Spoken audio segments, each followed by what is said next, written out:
Mayor, you mentioned private sector money that you and the deputy mayor approached 10 banks to see if they could be involved. Well, what about the public part of that money? Are you possibly considering raising taxes or raising fees to help cover the cost of the enactment of the comprehensive plan? I think everything's going to be on the board for this. Once we get this thing through council and we approve it and it becomes an actual document that's in the works, we're going to be taking it back to the public, and we're going to talk to private sector, foundations, banks, the city. We're going to look at operations that we have. And we're going to ask the entire city to invest in our future. That's what the comprehensive plan is.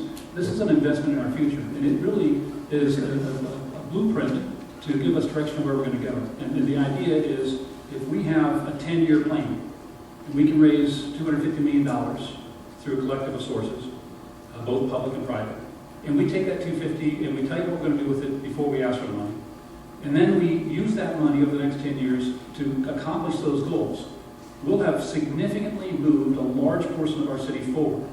And so instead of having another decade of failure and decline like we had through the 70s, 80s, 90s, and early 2000s, we're actually going to have a decade where we move the city forward. And that's the same thing we've done with the downtown comprehensive plan, with the Mahoney Corridor plan, and all the other plans that are out there. When you have a plan, you have a vision, it allows you to steer your ship to make sure you get there. So that's our goal, but there's still a lot of work to be done to finalize this thing and to present it to the public and find out how much outside money we can get before we have to sit down and go to the residents of our city. But the residents of our city should be proud to stand up and invest in our community if they want to be a part of our community. Thank you, Mayor. And we're going to pose the same question to his opponent, Tom Burnaby. Tom, the question is, in light of trying to finance the suggestions of the comprehensive plan, $125 million is going to be needed. Would you consider enacting a tax increase or higher fees to pay for the public portion of that budget?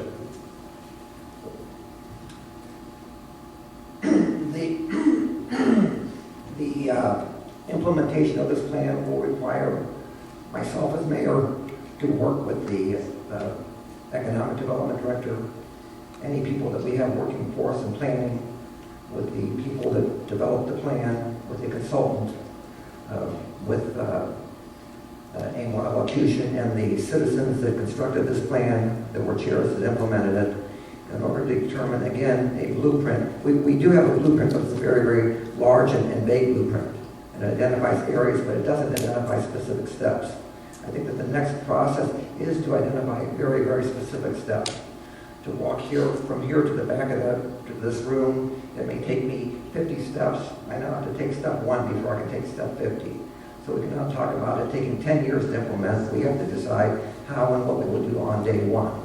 I am concerned, as I stated, about the financial ability of the city.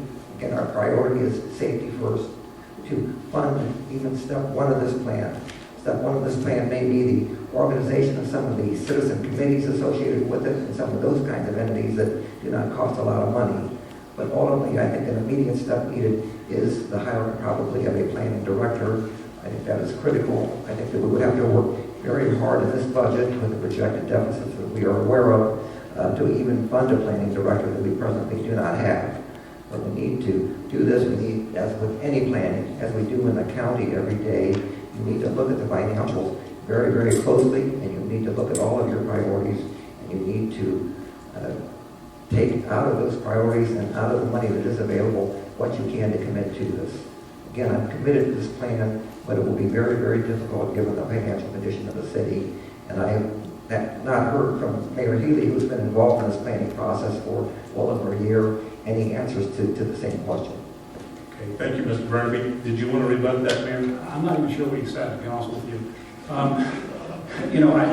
The question is how are you going to pay for it? And we've said we're going to have a public-private partnership on this. We're going to go to the public sector. We're going to go to foundations. We're going to go to the private sector, the public sector, and we're going to present this and say, here's what the plan is, and here's what we want from you, and we're going to go out there and sell this and make it work. But the fact of the matter is, this is about Canton's future. This is about Canton's future, folks. It's the most important thing that we've done since 1960 to have a city that we can be proud of and move in a positive direction. This is transformational. So that's what this comprehensive plan represents. It's going to include the Hall of Fame Village project. where there's nearly a $500 million investment going on. That's going to be part of this plan. It's going to include the downtown comprehensive plan that the Chamber's been working on. They've got another 10-year plan. That's going to be incorporated in this. It's going to include the Parks and Recreation plan for their future. They've got a comprehensive plan for their future. It's Arts and Stark. It's Albany Hospital, Malone University, Stark State. It's all the major players, Timken Company. These major players are going to be coming together to design our future. That's how important this is, and we're committed to it. We'll do whatever it takes to make it work.